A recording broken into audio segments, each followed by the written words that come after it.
Hi guys, I have a Troy-Bilt lawnmower here with the Briggs and stratton engine, and I just clean out the cab entirely. So this is not a brand new car, but I used some parts from the other spare parts that I had, so I didn't have to clean every part in the carburetor.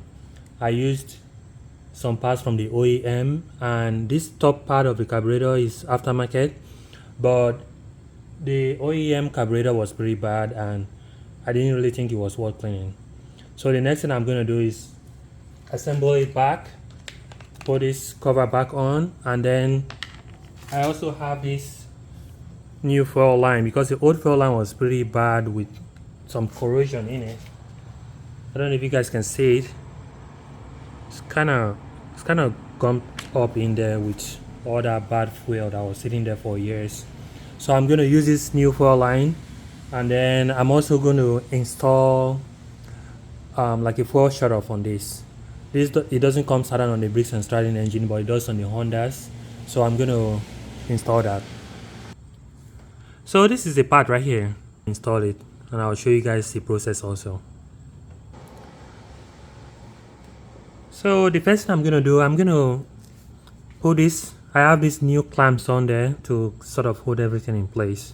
So I'll just put this on the carburetor first, and then I'll measure to see, because this is going to go right here, and I want the fuel shutoff to be somewhere here. I don't want it to be behind this cover because that would be really hard to reach without taking this apart. So the first thing I'll do is put this fuel line on there, and I'm going to cut right about there and then install this, making sure that this arrow is facing the right direction, and then it should be good from there. This is one other ways I like to tighten up my bolts, by just using hand without using the socket, because sometimes if I use the wrench I will not know if the bolt is stripping or not. So by hand I can really feel it, and this doesn't need to be too tight. Okay, so I have that cover back on, and the next thing I'm going to do is just to sort of measure where I'm going to put the fuel filter. So maybe somewhere around here. I think that should be good. It's kind of like in the middle. So I'm going to cut about right there, because this is going to go in there. So I'm going to cut it right here with this razor. Just cut it. You guys can see this requires a lot of clamps, but I don't really know if you skip this clamp pad, you might risk having an oil leak. So I don't want fuel to leak. So this is why I'm doing all this. Just making sure I do it right the first time. So it goes in like that, and then I cut the fuel line just a little bit longer out of caution, but I think I can just cut it right here. It's right about here, should be good. You guys can see just the edge. It's a little bit longer, so I think I can safely cut it here, and then I'll connect it from there. Try to have as clean of a cut as I can, and then just slide it in, and then I'll put the clamp in place.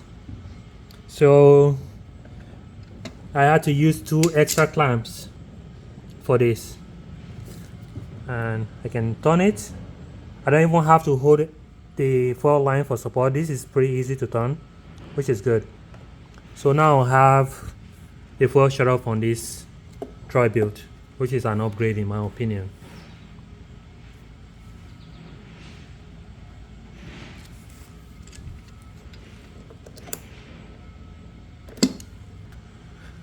Okay, so guys, this is coming together nicely, and the next thing I'm gonna do is put fuel in it and then start it up. So the reason I had to do this maintenance in the first place and this tune up is because this mower was running really lean, and I figured out it was a carb issue. When I took the carb out, it was pretty dirty. This is the old carb. I actually cleaned this a lot, the exterior part, and it was still looking pretty bad, so I did not feel like cleaning this at all. Sometimes it's just best to get parts and just use the best one you have, because this was pretty bad and I did not think it was worth cleaning at all. So I'm going to put this old filter back on for now, but then I'm just trying to start up this mower to test if it works, but I'm going to eventually replace this filter. And I somewhat clean the cover here too, so that should be good.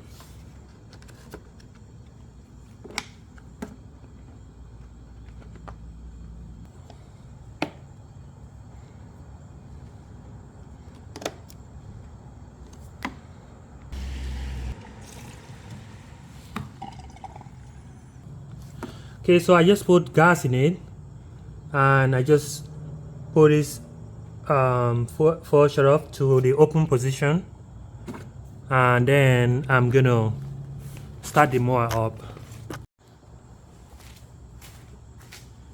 Okay, I'm gonna attempt to start it for the first time after the tune-up and see if it starts.